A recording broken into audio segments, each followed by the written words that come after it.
চলে এসেছি মা দুর্গার ষষ্ঠীর দিনের পূজা দিতে। আমার মতো কে কে এই ষষ্ঠীর দিনে পূজা দিয়েছেন অবশ্যই কমেন্ট করে জানাবেন। আমি অন্য কোনো বছর এই ষষ্ঠীর দিনের পূজাটা দিইনি, কারণ হয়তো আমার কোনো অসুবিধার কারণে বা এখানে থাকি না, বাবার ওখানে যাই, যার জন্য ষষ্ঠীর দিনের পূজাটা দেওয়া হয়নি। তো এবছর ভালো আছি সব দিক দিয়ে, তো ভাবলাম পূজাটা দিয়ে আসি। খুব ভালো লাগে আমার পূজা দিতে। আপনারা তো সবাই জানেন আমি আমার চ্যানেলে বহু পূজার ভিডিও আপলোড করেছি। তো এখানে দেখুন কত রকম ফুল এনেছে সবাই, আর তার মধ্যে আমার সব থেকে একটা পছন্দের ফুল হলো শিউলি ফুল। সে ফুলটাও এর মধ্যে আছে।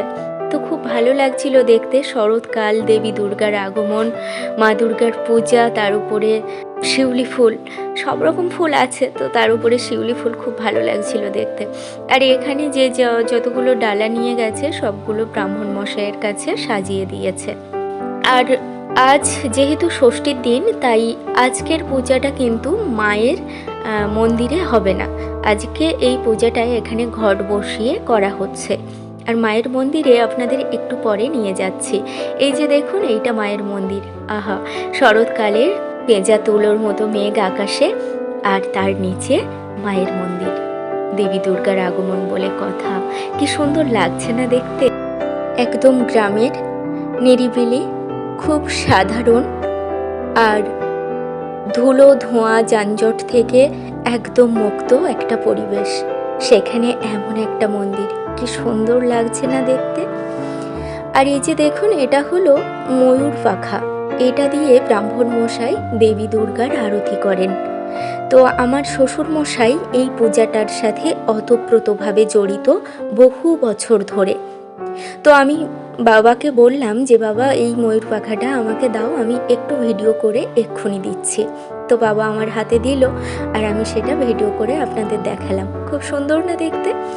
আর তারপরে চলে এলাম মন্দিরে। এই হচ্ছে মেন মন্দির। কাল সপ্তমী, তাই সপ্তমী থেকে এখানে পূজা হবে। কি অপূর্ব, খুব সুন্দর লাগছে দেখতে।